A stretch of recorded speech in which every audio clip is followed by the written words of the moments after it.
London, 1977. In a quiet neighborhood in Enfield, North London, a mother and her 4 children went to bed one ordinary night. Nothing unusual, no storm, no strange visitors, just a normal family, inside a normal house, until they heard it.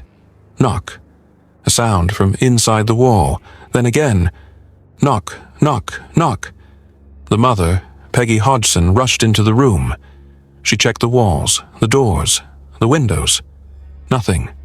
No one was there. And then, something moved.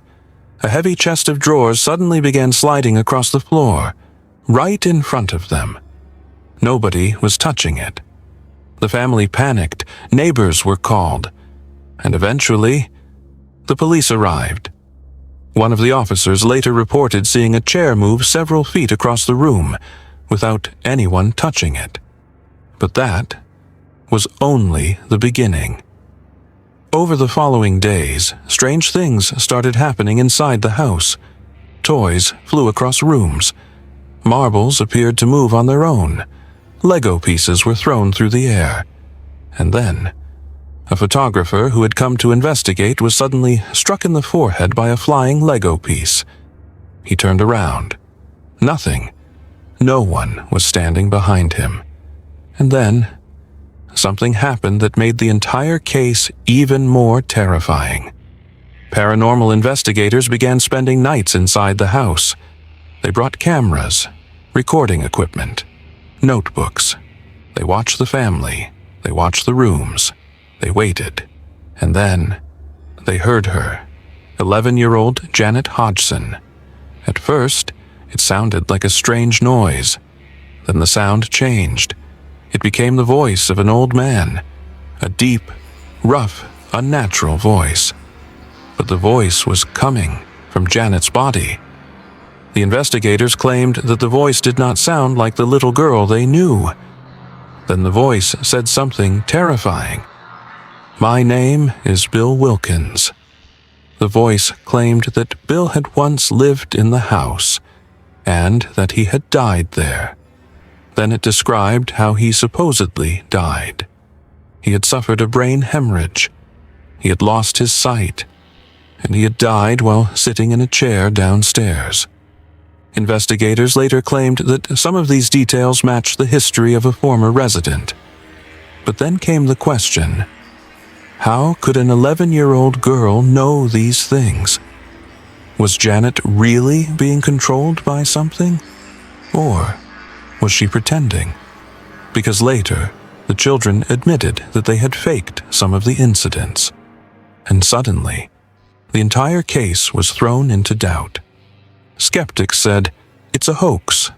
They argued that the children were playing tricks, that some events had been exaggerated, that the investigators had been fooled. But there was one problem.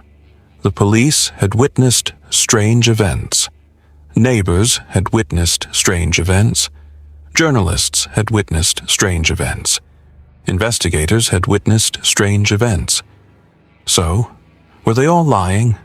Or was there really something inside that house? Something that nobody could explain? And then, imagine this. You're alone in the house. It's the middle of the night. Everyone else is asleep. The house is completely silent. Then, knock. You freeze. You listen. Nothing. You slowly turn your head. The room is empty. Then, knock, knock. This time, the sound comes from behind you. You turn around. Nothing. And then, a voice whispers your name. That's what made the Enfield case so terrifying. It wasn't the idea of seeing a ghost. It wasn't a monster hiding in the darkness. It was something much worse. The possibility that when you thought you were alone, you weren't. To this day, nobody can say with certainty what really happened inside that house.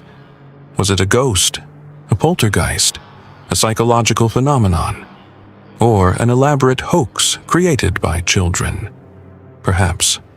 The truth lies somewhere in between. But one thing is certain.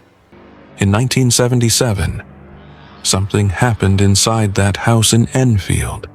and the family who lived there never forgot it.